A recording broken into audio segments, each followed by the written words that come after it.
I had talked to Wanda Sykes a little while ago, and she told me that she had embarked upon boxing for this role that she did. It was her first dramatic role, and she got into boxing and she never got out. Wow.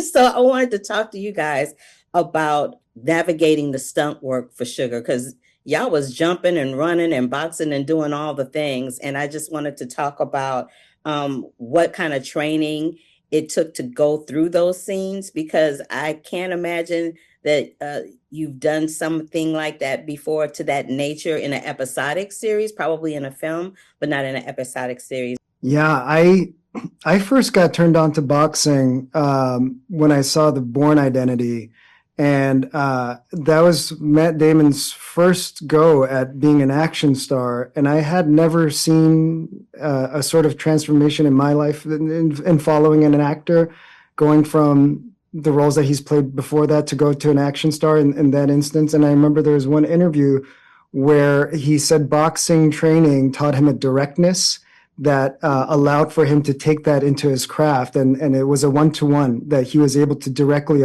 apply that into his acting and a straightforwardness.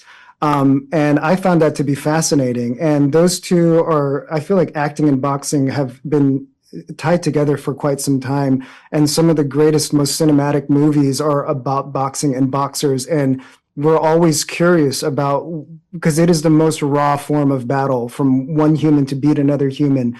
And those themes are so universal in so many ways. So I thought I needed the discipline of a boxer. They are the most well-conditioned, most fit athletes in the world. And B, I felt like that's a tool that I could put into my tool belt and I can use at any time. And it's also just really fun. It's really fun to just stay engaged for that period of time and not to block out everything and you're just right here. So, yeah. We're dealing with something in the film noir space. So I'm wondering, with film noir films, there's always something that you quote, like, here's looking at you, kid, right? From Casablanca. Do you guys have films that you quote all the time? Do you have a quote that you're like from a film that you just kind of use it as your go-to? I'll just kind of make like a little tie-in because, in Chinatown, he said, how you like them apples?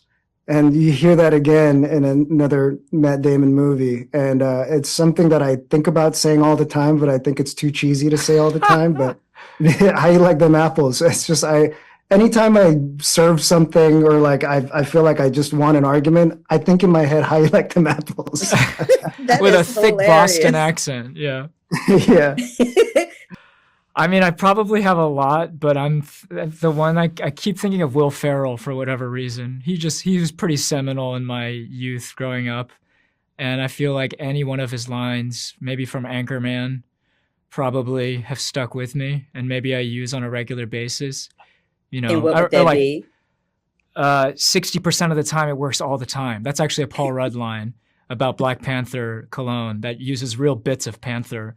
But I think just that line, 60% of the time it works all the time, is kind of profound in a way. It gives me hope. It's a hopeful sentence, right? It is a hopeful sentence, and I'll be stealing that. Thank you and Please good night. What comes to mind, because I was just talking about Life of Brian earlier, where he's telling all the cult members that are following him, says, you're all individuals, and everyone says, yes, we're all individuals, and then one person says, I'm not. That's a good one. I love that. Just came to mind. But I mean, yeah, there's so many.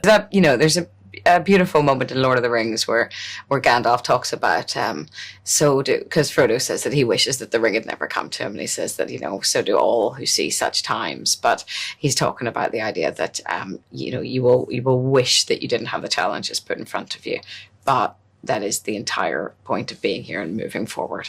I mean, we're going to need a bigger boat, of course. It's like that's just. I mean, it's not a very particular one, but no quotes that I use. No. I can say that this season, I'm actually the child of immigrants too, and I'm Korean American, and it was really, it was just great to see a Korean American story being told. And I'm not sure that there are lessons learned, but I think that because I've grown up here and it's been so many years, I forget how hard it is for immigrants when they first come over.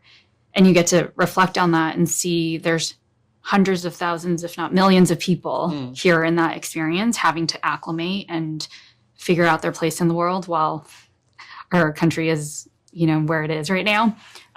So it's just kind of an interesting reflection I had for myself. So when Sugar meets you and you tell him your name is Charlotte, he says like the web, you say like the spider. Yeah. Do you consider yourself a web that someone gets caught up in, or a spider who can fend for themselves? I think she's a bit, I think she's right. She's a bit of the spider. I don't think that she is in any way, laying any traps. I think that she is, she's more honest. She's the spider. The web is the dishonesty, isn't it? And do you think that you and Sugar are drawn together because of your loneliness? 100%. I think that's exactly it. Yeah. I think that, she travels a lot for work. She's in and out of these hotels. She loves what she does. She chooses her life and she loves it. But it still does mean that there's isolation involved in that. And I think we all need some human connection and to be seen by someone else. And I think that that's what sparks that off for them first. Yeah. Now, we all learn things from watching movies. Sometimes we get a quote from it. Sometimes we get a life lesson. Yeah. Sometimes it mirrors our own lives. What have you learned from watching movies? That everybody is going through their own thing. I think that movies really engender, and TV and all stories really engender empathy. And that's the whole point of what we do. And I think that it's always a really important thing to bear in mind that everybody is got their own story going on that you don't know anything about. Okay. Sugar is very kind and compassionate and beautiful, and he has a childlike innocence to him, which is very much like you, as far as I'm concerned. You're Cool. very similar to him. Do you feel tethered to him in that way? He's not that idiosyncratic. He's not that loud. He's not that funny. He's kind of very, very calm, which comes to pass that in a world of chaos and violence and ugliness and deceit, that's okay. That calm and decent can be really interesting if it comes from deep waters, which it does with him, because he's deeply feeling, deeply empathetic, all that stuff. So for me, it's honestly such a tasty character to play. And you inhabit him well. And the reason I brought that up is because there's this scene with you and this mom where she is grieving, she's going through it. Yeah. And Sugar literally is like, let me take care of you. Let me just wash these dishes. It's all he can do, yeah. Do you know what I mean? Yeah, it's and all he that can was do. a very moving moment for me, because it was that moment where his world and the human world kind of meld as one. You know what I mean? And it's that thing, my friend Brennan Gleeson once was talking about, Brennan was talking about grief and how to be there and how to support people in grief, if I remember correctly. But ultimately I remember him saying, sometimes the best support is you stand by the person. You don't have to say anything. You just stand there and you bear witness and they know you're there, and that kind of thing. And so in a way, that was what Brendan was talking about in that moment. There's no words to say. He said I'm sorry, he said this and that, and what can I do for you? And she's beyond broken. She couldn't even think of what she needs. She's in such pain. Her life has stopped. The clock was but she's still got breath in her body, but she's dead from grief. And he just sees the plates and he goes, okay. Yeah, that moment resonated with me very strongly because I had lost my dad. So when I lost my dad and then I watched that show, I was like, oh, see. I'm sorry, love. When did you lose the old man? I lost my father in February of Of last year? Mm-hmm. We lost ours in March. Oh, wow. Claude, was it March or April? It was April. April 9th. Yeah, I'm sorry for your loss. It's a trip. Yeah, it is. Oh my God.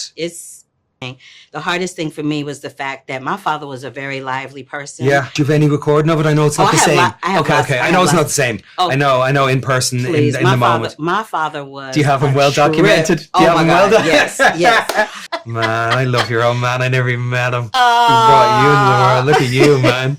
Thank you, Colin. Yeah, he must be your chip off the old block then. Yes. You're like, people think you're more like him than your mom, or no? It's a little bit of both. It's a little bit of both. Yeah, but my father had the ability to walk into any room and make everybody feel like they were at a party. Oh, and gorgeous. I think I inhabited that from him. You fucking did. I can guarantee you did that. Yeah, the rest I don't know. But that, yes. Gold star. Hold up. Wait a minute.